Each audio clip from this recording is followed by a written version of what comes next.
હવામાન ખાતાની આગાહીના પગલે દ્વારકા જિલ્લા વહીવટીતંત્ર એલર્ટ મોડમાં તારીખ 26, 27, 28 ઓગસ્ટ સુધી ભારેથી અતિભારે વરસાદની સંભાવના હોવાથી જિલ્લામાં 24 કલાક કંટ્રોલ રૂમ શરૂ કરાયા.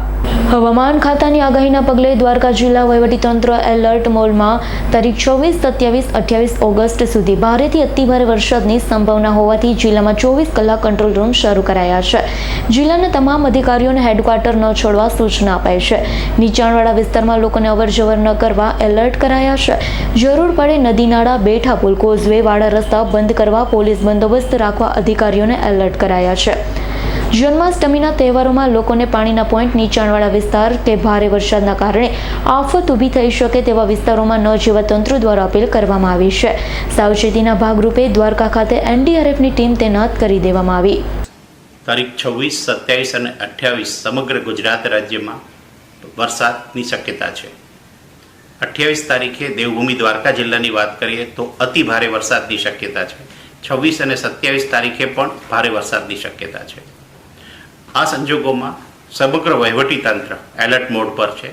જે કર્મચારીઓ અને અધિકારીઓ હેડક્વાર્ટર લીવ પર ગયેલા હતા, રજા પર હતા, તેમને પરત બોલાવી લેવામાં આવેલા છે. તલાટીશ્રી દ્વારા, ટીડીઓશ્રી દ્વારા સમગ્ર ગ્રામ્ય વિસ્તારમાં જે ડેમ વિસ્તાર આવેલો છે અને ડેમની નીચેના જે ગામો છે તેમને સાવચેત કરી દેવામાં આવેલા છે. કેમ કે દ્વારકા જિલ્લાના 15 ડેમ છે તે ઓવરફ્લો થઈ ગયા છે. હવે જો વધારે વરસાદ આવે તો જે નીચાણવાળા ગામો છે ત્યાં પાણી ભરાવાની શક્યતા છે. આ ઉપરાંત રાવલ, સલાયા નગરપાલિકાના ચીફ ઓફિસરશ્રીઓને જો લોકોને શિફ્ટ કરવા પડે તો તે માટેની જરૂરી વ્યવસ્થા ઊભી કરવા માટે પણ જરૂરી સૂચનાઓ આપી દેવામાં આવી છે. સમગ્ર લોકોને વિનંતી છે કે આ સમય દરમિયાન બહાર જવાનું ટાળે. આ ઉપરાંત કોઈ જો બહાર યાત્રા કરવાનું થતું હોય તો પણ અવોઇડ કરે. કોઈ પણ સંજોગોમાં કંઈ મુશ્કેલી હોય તો તાલુકા કંટ્રોલ રૂમ, જિલ્લા કંટ્રોલ રૂમનો તેઓ સંપર્ક કરી શકે છે.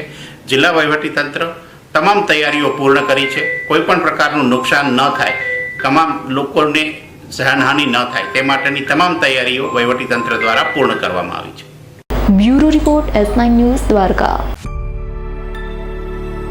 અમારી તમામ માહિતીથી અપડેટ રહેવા માટે જોડાયેલા રહો S9 ન્યૂઝ સાથે.